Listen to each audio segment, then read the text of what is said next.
Enfin, un grand tabou a été brisé. Une menace qui a été évoquée par les autorités françaises pour geler les avoirs et les biens immobiliers et les avoirs financiers de 20 dirigeants algériens. Cette menace va être utilisée pour rappeler, calmer les ardeurs et faire donner une douche froide un petit peu aux dirigeants algériens, et que s'ils continuent à s'aventurer à embêter la France et à la menacer et à pratiquer une politique totalement hostile à ses intérêts, leurs biens et leurs avoirs et leurs comptes bancaires qui seront gelés en vertu d'une loi qui permet de geler directement et facilement les avoirs de certains dirigeants étrangers. Si on inclut les dirigeants algériens dans le scandale des biens mal acquis des dirigeants étrangers sur le territoire français, elle risque d'être explosive et elle risque de donner lieu à un feuilleton judiciaire extrêmement compliqué. C'est des empires en réalité de biens immobiliers. Vous savez, il y a combien de personnalités politiques, militaires et personnalités algériennes influentes qui ont des intérêts économiques et financiers et qui ont des biens immobiliers, des comptes bancaires ou des appartements ou des biens immobiliers, des maisons en France? Il y a 801 personnalités politiques et militaires algériennes, sans compter les militaires. Les militaires, on a du mal encore à les compter parce qu'il y a des généraux à la retraite, et des généraux et des colonels à la retraite, etc. Enfin, un grand tabou a été brisé.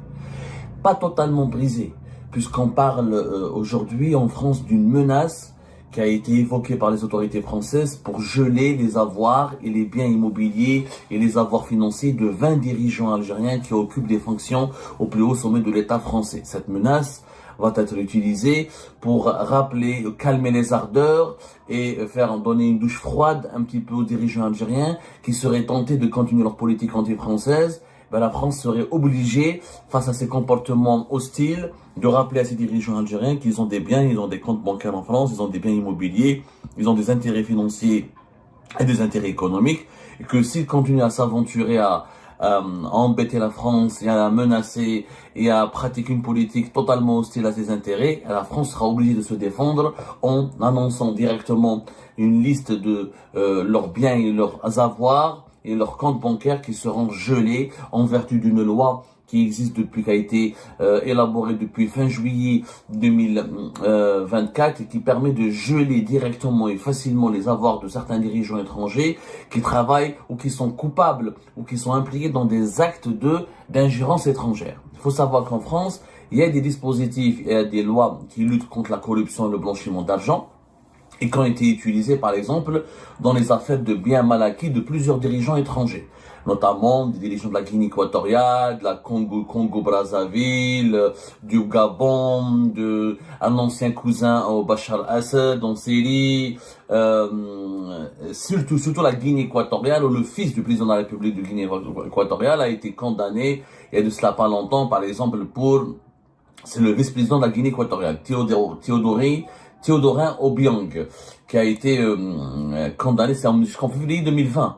L'affaire a duré pendant plusieurs années, 2015 à 2020 pratiquement, et qui a été condamné à 3 ans de prison avec sursis en 2020 pour ses biens mal acquis, des voitures de luxe, des appartements de luxe, des maisons de luxe ont été acquis en France par de l'argent provenant directement du détournement de fonds des richesses nationales de la Guinée équatoriale. Mais la France ne veut pas utiliser le cadre législatif comment on appelle ça, le cadre législatif et réglementaire de la lutte contre les biens mal acquis, contre les dirigeants algériens. Ça veut dire qu'elle ne veut pas juger les dirigeants algériens pour des blanchiments d'argent, pour corruption, pour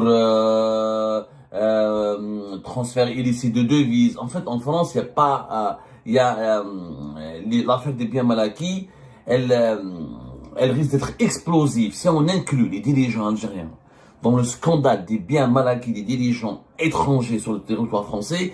Elle risque d'être explosive et elle risque de donner lieu à un feuilleton judiciaire extrêmement compliqué à gérer pour la justice française. Pourquoi? Parce que contrairement aux dirigeants africains, les dirigeants algériens sont beaucoup plus nombreux à posséder des biens et à avoir des intérêts, à développer des intérêts économiques, des intérêts financiers en Algérie. Les dirigeants algériens, c'est pas comme le Congo-Brazzaville, comme la Guinée équatoriale, comme le Gabon. C'est des intérêts financiers beaucoup plus importants et c'est des biens et c'est des empires en réalité de biens immobiliers. Pourquoi? Je vous explique. Alors, les juges français, s'ils veulent juger les autorités judiciaires françaises, si elles veulent mettre en examen les dirigeants algériens qui possèdent des biens en France, ils devraient d'abord démontrer qu'il y a un détournement de fonds publics, qu'il y a eu du blanchiment d'argent, qu'il y a eu de la corruption. Ce sont des enquêtes judiciaires qui prennent beaucoup de temps. Et il faut prendre dossier par dossier. Ce qui nécessite des investigations qui prennent énormément de temps, encore une fois. Et dans chaque investigation, il faut faire des convocations, il faut organiser des procès, il faut faire des commissions rogatoires, il faut demander à ces dirigeants algériens, ils vont avoir des avocats, ils vont essayer de contrecarrer, faire des recours pour ralentir les procédures. Donc, ça va être extrêmement long. Mais vraiment très très long. Ce n'est pas évident. Par contre, la loi de juillet 2024 à fin juillet 2024, dont nous avons parlé tout à l'heure dans notre émission, elle ne parle pas de corruption, elle ne parle pas de blanchiment d'argent, elle parle de lutte contre les actes d'ingérence étrangère. Et dans la loi française, il y a une définition, la loi de l'article L 562-1 qui est entré en vigueur le 25 juillet 2024, il explique qu'il permet aux autorités françaises, notamment au ministère de l'économie et de l'intérieur, de sanctionner les dirigeants, les personnalités étrangères coupables d'actes d'ingérence. Un acte d'ingérence en France est défini dans la loi française comme étant un agissement commis directement ou indirectement à la demande ou pour le compte d'une puissance étrangère et ayant pour but ou pour objet ou pour effet de porter atteinte aux intérêts fondamentaux de la nation.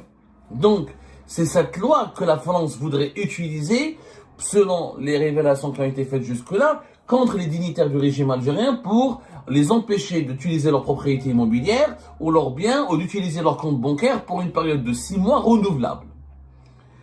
Mais ce n'est pas comme l'affaire des biens mal acquis, c'est-à-dire ce ne sera pas des procès ou des poursuites judiciaires pour corruption, pour blanchiment d'argent, pour recel, pour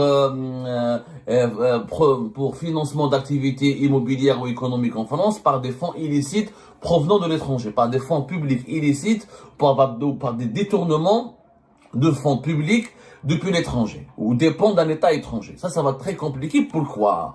Parce qu'il y a un nombre plus important. Avec le Gabon, le Congo-Brazzaville ou la Guinée équatoriale, c'est la famille, c'est souvent, c'est le président, le dictateur, ses cousins, ses enfants et sa famille proche. C'est-à-dire, c'est une dizaine de personnes, pas plus de personnes. Donc les enquêtes judiciaires des autorités françaises sont plus faciles. Mais en France, vous savez, il y a combien de personnalités politiques, militaires et personnalités algériennes influentes qui ont des intérêts économiques et financiers et qui ont des biens immobiliers ou qui ont investi par le passé ou qui détiennent encore dans le présent des comptes bancaires ou des appartements ou des biens immobiliers, des maisons en France. Il y a 801 personnalités politiques et militaires algériennes. 801. C'est énorme. Et ça n'inclut pas les entrepreneurs et les milliardaires privés. Parce qu'il y a des milliardaires et des hommes d'affaires algériens qui n'ont rien à voir avec la politique, qui ne sont pas inclus dans ces 801.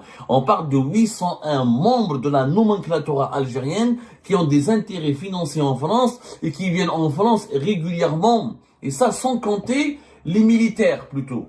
Voilà. Sans compter les militaires. Les militaires, on a du mal encore à les compter parce qu'il y a des généraux à la retraite, et des généraux et des colonels à la retraite, etc., qui se sont enrichis, qui s'enrichissent, etc., et qui ont du mal encore dont on a du mal encore à identifier, à les identifier avec beaucoup de précision, à identifier leur fortune en France. 801 membres de la nomenclature algérienne. Vous imaginez, ça n'a rien à... C'est l'ensemble de tous les dirigeants de la Guinée équatoriale, du Congo-Brazzaville, du Gabon, du régime syrien, de la Tunisie, de Ben Ali, tous les mis, on a toutes les personnes, tous les individus accusés, tout le nombre des dossiers collectés par le moment par la justice française dans le cadre des affaires, du scandale des biens mal acquis, n'arrive même pas à 100 personnes. Là, on a 801. C'est la justice française doit enquêter sur 801 dirigeants algériens, militaires, en civil, et des hommes d'affaires qui n'ont pas occupé de fonction, mais qui ont été utilisés comme des prête-noms ou des machines à laver par les autorités algériennes, ou comme ils ont été utilisés pas comme des, comment dirais-je, ils ont été utilisés comme des passerelles ou comme des tirelires par des hauts responsables du pouvoir algérien pour investir en France. Parce que les mécanismes du détournement de fonds et de l'argent public en Algérie pour alimenter des patrimoines et pour constituer des patrimoines immobiliers financiers en France et en Europe en général et à l'étranger en général, c'est des mécanismes beaucoup plus complexes que par rapport aux mécanismes utilisés par les dictateurs africains. Les dictateurs africains, ils s'affichent directement. T'as la Guinée équatoriale, le Gabon ou le Congo-Brazzaville, et ils achètent directement des biens immobiliers avec leur nom, avec le nom de leurs enfants. Ils s'affichent. C'est-à-dire, ils recourent pas à des montages très complexes. Les dirigeants algériens sont beaucoup plus malins parce qu'ils sont beaucoup plus mafieux, parce qu'ils sont beaucoup plus rusés. Ils s'affichent pas avec leur nom directement. Beaucoup de biens possédés en France, beaucoup de commerces, beaucoup d'actions dans les entreprises françaises, beaucoup de voitures, beaucoup de biens immobiliers, de comptes bancaires appartiennent indirectement à des dirigeants algériens, ou par le biais de leurs parents, pas leurs enfants, leurs filles. Aux enfants, ça peut être leurs beaux-frères, leurs belles-filles, etc.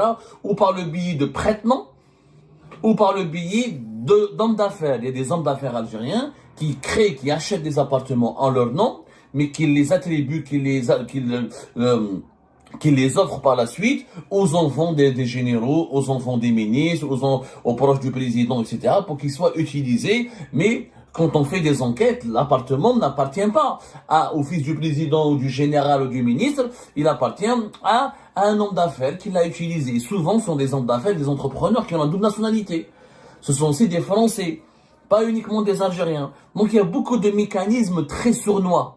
C'est rare, c'est devenu rare depuis l'avènement, il faut dire la vérité, depuis le développement d'Internet et des réseaux sociaux, et depuis le développement d'une certaine pratique du journalisme d'investigation. Algérie part en 2017, un peu Maghreb émergent.